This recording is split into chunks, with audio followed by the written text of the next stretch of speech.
Endiki xabarimiz hürmetli vatandaş xabarim buran şiisler 2024 yıl 4. ayının 27. günü haftaga şembe vatandaş. Endiki xabarimizni anlaysiz. Avval hürmet qilish, ondan qo'l selish yoki avvali salom, keynidan kalom.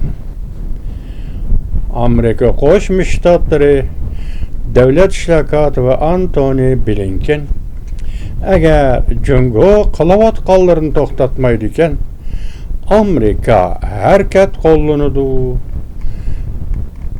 deb ko'rsatdi mavzuli xabar. 4. ayning 27 kuni jungoga nazar to'g'ri betida e'lon qilindi. Xabar mundaq boshlanadi.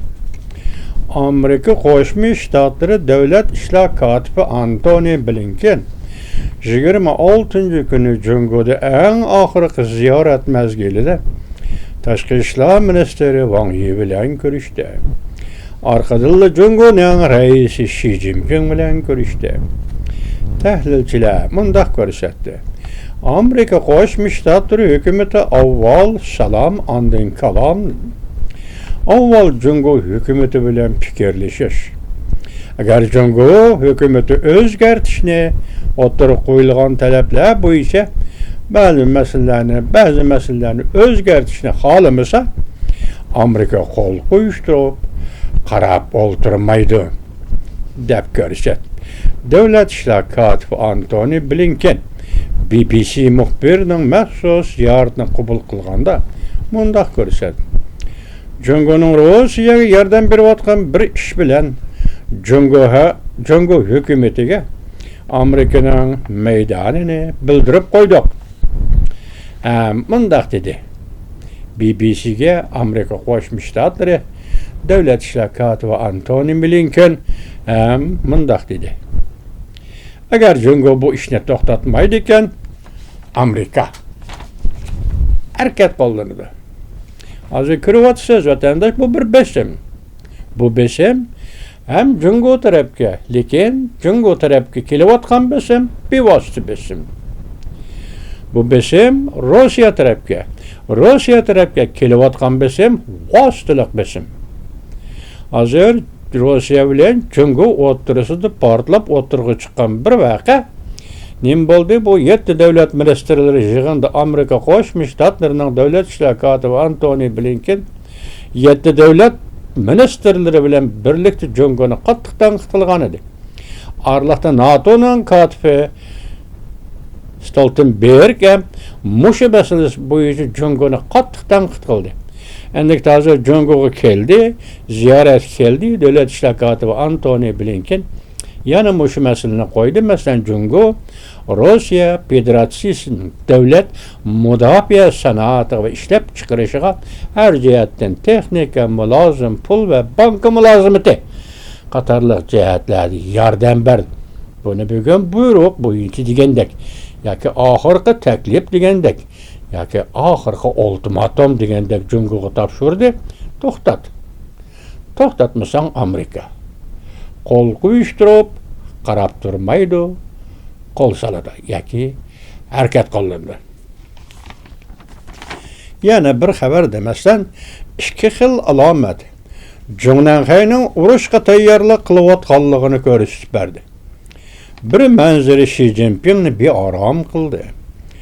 O'ltirolmaydigan o'ringa tushirib qo'ydi. Mavzuli xabar 4. ayning 27 kuni jungoga nazar to'g'ri betida e'lon qilindi.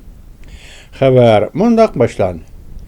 Jungo hozir hadab oltin sotib olishga boshladi. Bu bir ko'rinishganda vatandash. Onda shundaqla jungo 5000 nafar o'quvchisini Tayvanga 400 kilometr oraliq keladigan va hozir Amerikaning 2 harbiy bazasi turayotgan Filipinning bir o'lkasiga havodan desant tashladi. Bu qandaq men tushunmadim shu gapni vatandash. Bu o'lka Filipinning o'lkasi ekan. Filipinning o'lkasida 2 o'rinda Amerika Qo'shma Shtatlarining harbiy bazasi bor ekan. Mushu o'lkaga Jungo 5000 nefer okuğuçu şundaq deyilipdi. Okuğuçunu asmandan paraşüt bilen bir yerge taşlagan gep vatandaş.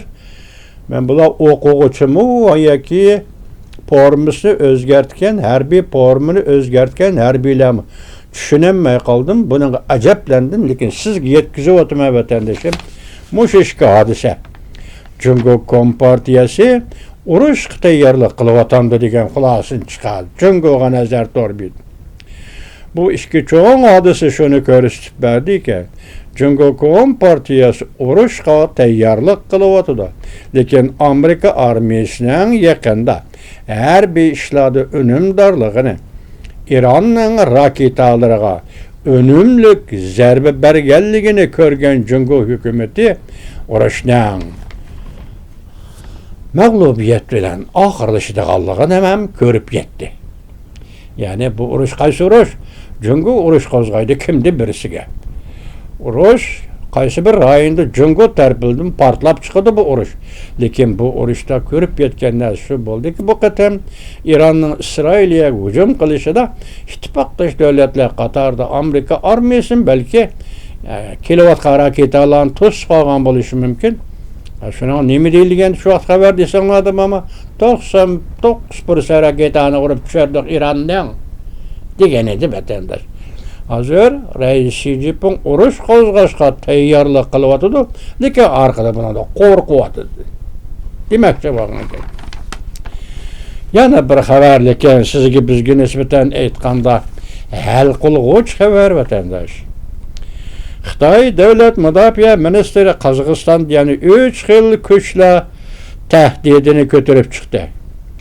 Mavzuli xabar 4-oyning 26-kuni 4-oyning 26-kuni vatandaş Erkin Asya radio stansiyasining Uyg'ur til gruppasida e'lon qilindi. Bu xabarning avtori Erkin. Nima deydidan radioning Uyg'ur til programmasi e'lon qilindi. Xabar mundaq boshlandi.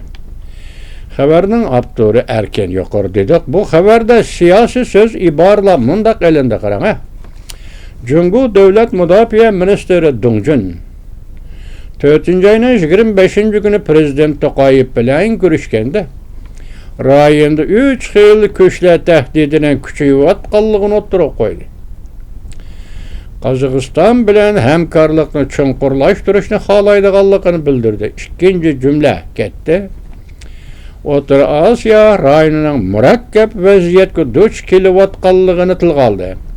Bu rayonda degan jumlani ishlatdi. 3 xil kuchlarning harakati texmo faol holatga kelganligini aytdi.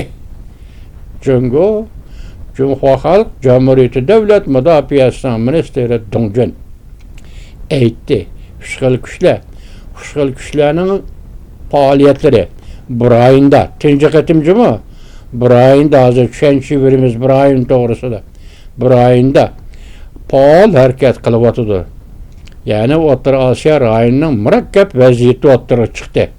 Biz shunga Qozog'iston armiyasi bilan Jungo armiyasining strategik hamkorligini kuchaytirishni, chunqurlashtirishni xohlaymiz. Ya'ni shu xabarda mundaq ko'rsatildi. Dong Jun bilan To'qayevning strategik moslashishni kuchaytirish kelishganligi qayd qilindi. Demak, Qozog'iston armiyasiga Jungo armiyasi moslashi ekan, Jungo armiyasiga Qozog'iston armiyasi moslashi ekan. Qandaq ish yuz berganda emaslar? Bu rayonda dedinglar xo'sh bu rayonni men tushunchib olsam Qozog'iston bilan Uyg'uriston davlat chegarasi. Undan boshqa rayon yo'q. Ochiq aytinglar, afandilar. Mayli Qozog'iston prezidenti To'qayev bo'lsin, mayli Jungoning davlat mudofaa ministri Dong Jun bo'lsin, bu rayon deganda ochiq aytinglar, bu rayon Qozog'iston bilan Uyg'uriston chegarasi. Xo'sh, sizlar nimaga qarab turib, endi nima ish bilan masalan qadamni moslashtirsizlar? Ve nima ish bilan ikki davlat armiyasining munosabatini chunqurlashtirishlar, strategik moslashish degani nima? Masalan, Qozog'iston uchun aytganda, Jungo uchun aytganda strategik moslashish degani nima? müştavarda fikirleşti ve fikirlerini kayıt kıldı. Bunun burun Şinjan Uyghur Abnom Rayonu Partkom 3 yıl güçlüğü devamlı karıştırışını takitleyen idi. Dongjen Jungo Devlet Müdafiası Ministeri bu haber Jungo'nun Janubi Xitoy attiganlik pochtisi gazetida e'lon qilingan. Xitoy armiyasi Qozog'iston bilan bo'lgan hamkorlik sohalarini kengaytirishni, ikki taraf armiyasi o'rtasidagi munosabatning taraqqiyotini cho'nqurlashtirishni xohlaydi. Qo'yib turaylik sizlarga savol vatandoshim. 4-ayning 25-kuni Amerika Qo'shma Shtatlarining davlat ishlar kotibi Shanxaydan Beijingga, yoki Shanxayda bo'ldi, Beijingga keldi. 4-ayning 25-kuni ham Jungoning tashqi ishlar ministri Wang Yi bilan 6 soat suhbatlashdi va rais Xi Jinping bilan ko'rishdi. 4-ayning 25-kuni dal mushu kunda Jungo davlat mudofaa ministri Dongjenning Qozog'istonda paydo bo'lishi ajablanadigan bir ish vatandosh.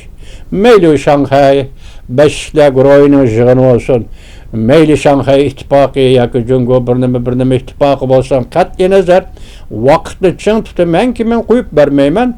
4-ayning 25-kuni sen Qozog'istonda harbiy odam davlat mudofaa ministri, 4-ayning 25-kuni Amerika Qo'shma Shtatlarining davlat ishlar kotibi Antony Blinken Beijingda Wang Yi bilan suhbat qurgan kun. Rais Xi Jinping bilan ko'rishgan kun.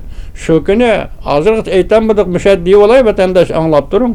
Zalda saqlab turgan kishi 5 minut, 10 minut avval kelgan kishi Rais Xi Jinping. Rais Xi Jinping zalda o'rnida turolmadi. Birdan u yoqqa mangdi, birdan bu yoqqa mangdi. Kayfiyat normal emas vatandosh. Kayfiyat faqat normal emas. Demek bir şahs üçün aytganda onun armiyasi, onun harbiy qurol yaroqlari bu şahsning yanchig'idagi narsa emas vatandosh. Elipli ishiltidigan. O ikinci bir adam general degan, üçüncü bir adam marshal degan, dördüncü bir adam askeriy qism degan odamlarning qo'lidagi qurol yaroqlar bu vatandosh. Mesela Rais Xi Jinping nimaga ishonish kerak? Bir yerde tertip, intizam, kanun ve ondan başka devlet fuqarolardagi ong seviye yoki aqlliq bo'lish ya aqlsiz bo'lish yoki tertip shuningga nisbatan bu ajoyib hal qilg'uch rol o'ynaydi. Masalan, armiya va qo'mondonlik masalasi, armiyani ishiltish masalasi va armiyani tashkillash masalasi. Hozir Jungo Kompartiyasi o'zining armiyasi shu darajada ishinamdi, chataq mana shu yerda.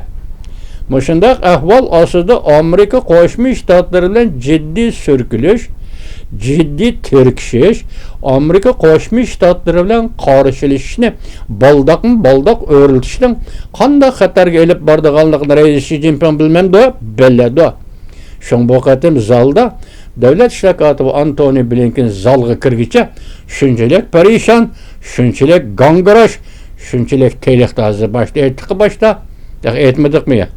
Muşu sahada g'org'in kayfiyatda turayotganligini mi ko'rsatadi vatandosh. Endi hozir muşu holda 25-26 kuni Beijingda shu ish. Antony Blinken Beijingda siyosiy faoliyat bilan bo'layotganda sening Dongjen davlat mudofaa ministri Qozog'istonning xabari mayli Shanxay 5lik 6lik olsun, bu Shanxay 5lik qatorida bo'lsin, o Qozog'iston bilan harbiy strategik moslashishni ishga oshirmoqchi bo'ldi. Undaqda Shanxay 5ligining ichida Qirg'izistonchi, Qirg'iziston Uyg'uristonga chegara olinadi. O'zbekiston bilan Uyg'uristonning o'rtasida bevosita chegara yo'q. Xo'sh, nima ish Qozog'istonni tanlab oldingiz? Davlat mudofaa ministri Dongjen general Dengiz armiya generali Jungoning davlat mudofaa ministri Dongjen nima ish tanlab oldingiz? Siz tasvirlayotgan vaziyat qanday bo'layotdi? Bu vaziyatning davomi qanday bo'ladi? Undan keyin tuniga radioda ko'rib qoldim, anglashimcha hozir Xitoy ko'chmanlari o'zining kimlik kenishkisini o'zgartib, uning ustiga o'zini Uyg'ur deb yezishga boshlabdi vatandosh. Bir ayında saylan bulamda xalqaro nazorat qiladigan demokratik saylan bulamda bu rayon deganlar masalan Qazaqstanğa ve Cüngülükler üçün aytqanda rayon buluvatqan Uyguristanda saylan merkezi bolandı. Mesela saylan merkezi boladigan bolsa köçmen Xitaylarning siyasi köçmenlerning aholi nüfus müstemlikçilerinin bu elde Uyguristan'da biletleşleş ve saylanma qatnı salayeti yok.